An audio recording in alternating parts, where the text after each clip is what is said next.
be attacks against American bases in the Middle East if there's an airstrike? You should expect everything. You should expect everything. Not necessarily through the government. It's not only the governments are not the only player in this region. You have different parties, you have different factions, you have different ideology. You have everything in this region now. So you have to expect that. Ominous words from the Syrian President Bashar al-Assad in an interview he granted to CBS's Charlie Rose, aired today, warning the U.S. to expect everything if it launches any military strikes against Syria. The president, though, remains defiant that his regime is not behind the use of chemical weapons in Syria. First, he said he didn't have any chemical weapons. Or he said he's not behind the attack that U.S. officials say killed more than 1,400 people in August. But developments today, Assad regime welcomed the Russian proposal to turn in all of its chemical weapons. In other words, poof, they suddenly exist. And although there are no specifics on when and how this might happen, Obama has called this, quote, a breakthrough, though he is skeptical of the new developments. He's also now just admitted in an interview, and this is literally coming in as I'm telling you this, that at the G20 he and Putin had plans to talk about some kind of mediation. So this is all literally happening very quickly. This happened because John Kerry said if the UN could monitor these, maybe the U.S. would avert a strike. So now the Russians and the Syrians are on board. Now Obama seems to be engaged. Let's make sense of all this now with Janice Stein, the director of the Munk Center of Global Affairs at the University of Toronto, and John Schanzer, the vice president of research at the Foundation for the Defense of Democracies. He's in Washington. John, let me start with you. We're just trying to play catch up here. What do you make of, first Kerry, then Russia, then Syria, now Obama? Where is this all heading? Well, I mean, to me it looks like that President Putin has outflanked everyone.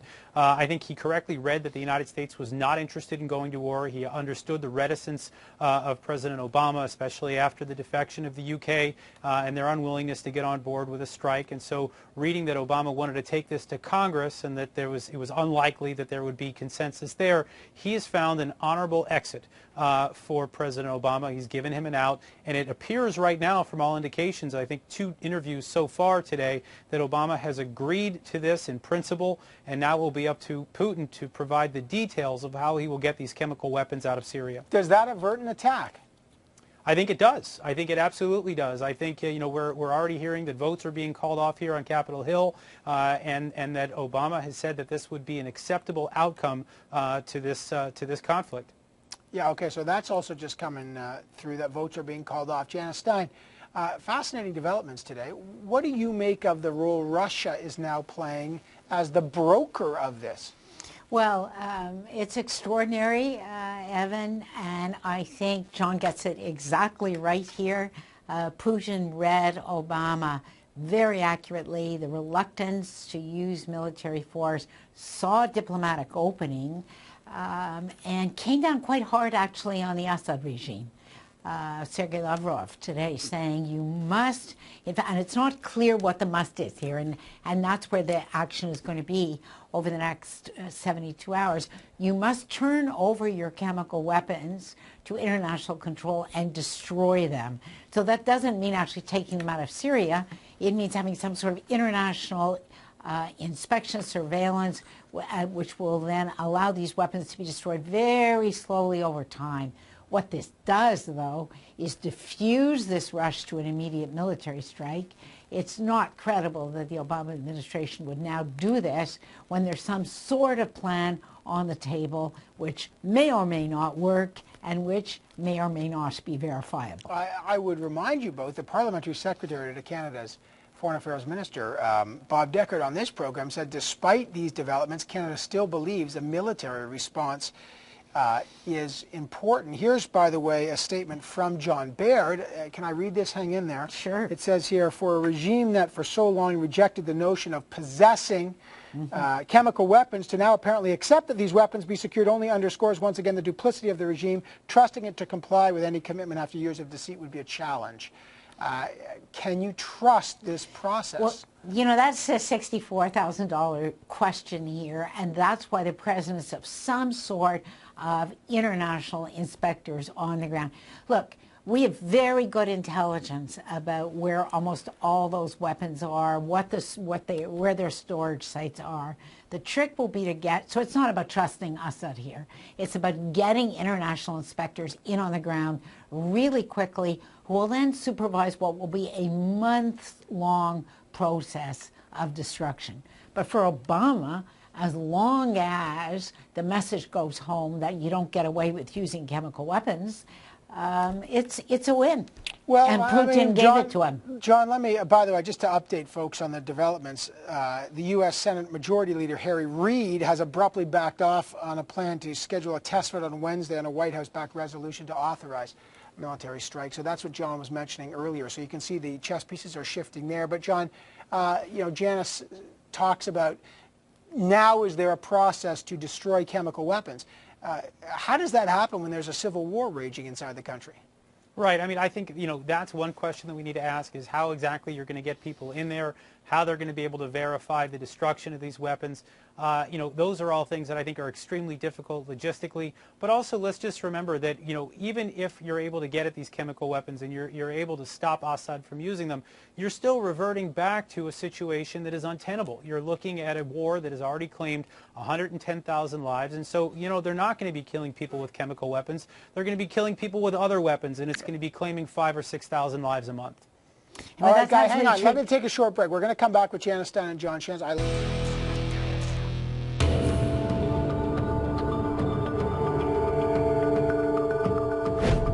Sure, he could turn over every single bit of his chemical weapons to the international community in the next week.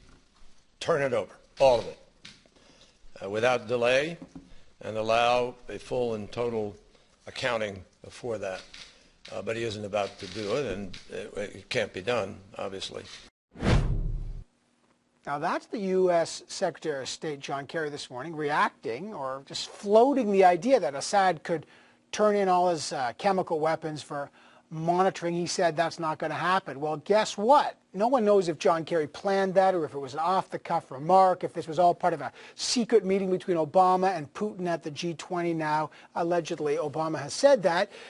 But Syria then welcomed the proposal. Then Russia said they would broker the proposal. And now Obama has just said this could be a potential, quote, breakthrough, even though he is skeptical. Hillary Clinton said maybe there's something to this. So let me bring back in Janice Stein and John Schanzer on this. A turning point may have occurred minutes ago, and I want people watching to appreciate how important this is. And maybe, Janice, just put this into perspective. And I said this earlier, but the U.S. Senate Majority Leader Harry Reid has just backed off plans to schedule a test vote on Wednesday on a White House-backed authorization for an attack. Is this suddenly a fundamental turning point that we should very much appreciate as it's happening here? There's no question, Evan, we're watching this happen live, and what this tells us unequivocally is that for the moment, a military strike is off the table for the moment, as the United States, Russia, Syria pursues this. The big question is, did Obama lose credibility in Congress or in the region? Many will argue yes. I think not at all. He actually got what he wanted. Was one, Syria's acknowledged it has chemical weapons, which it refused to do, and B, they're going to have to turn them over to some sort of international control. Remember, for Obama, this was never about the Syrian civil war. He said so, and that's what he asked Congress to vote for. The issue was chemical weapons. All right, John Schanzer, is this now prove that Obama, as the administration is characterizing it, our tough rhetoric has brought the Russians and the Syrians to the table, or is this a total loss of credibility, drawing a red line and then backing away? Well, I mean, let me just put it this way, that Putin did not do this because he's interested in international peace. He didn't do this because, he really wanted to help out the United States and to help let Obama off the hook. He did this because he sees Syria as an extremely valuable client and an important part of that axis with Iran, and that's really his last lifeline to the Middle East to sell weapons. And so that's why he's done this. The president seems to have taken this and run with it for his own reasons, obviously, because he's feeling the pressure here at home. But I look around Congress right now, and you had a number of individuals who were not on board with his strike plan, who supported him nevertheless because of the horse trading that goes on here on Capitol Hill. Now that they've gotten behind this and the president appears to have backed down, I think he's going to lose a lot of credit with a lot of members of Congress. It'll be interesting to see how this plays out. How does this John, play out credibly in the region, though? I was suspecting Congress, John and Evan, those congressmen who weren't on board are going to be very relieved that the president's given them an honorable way out. Well, they've also staken a claim, though, on this. In other words, they've stood out and said, yes, I support the president on this, which either made them very unpopular in their districts or perhaps created divisions within the party, and now they're going to have to pay the price nevertheless. And so that's where I think the credibility is going to be lost. But outside of the U.S. domestic element, and I think that's playing a critical role here, let's talk about the credibility in the region. What does this do for Putin? What does this do for Assad? Does this give Assad a way out? What does it do for the people fighting Assad, the people who are getting killed in that civil war? Just walk through real quick, John, and then Janice, the players, and who at this point is hurt or helped by this. Well, I think, first of all, the opposition is going to be utterly deflated by this. I think this could actually be a turning point in the Syrian civil war because they were expecting some intervention, and now it looks like Assad is going to remain just as strong as before. There are going to be other regional players such as Jordan, Turkey, and Qatar who were very much banking on the United States doing something to punish Assad, and these are allies of the United States. They're going to be extremely unhappy with us, especially after what we've seen over the last couple of weeks. And I think you're going to see a strengthening of Assad. You're going to see a strengthening of Iran, and certainly a strengthening of Putin. There's going to be a sense around the region that he's the man who can move mountains, and that's a dangerous thing. Janice.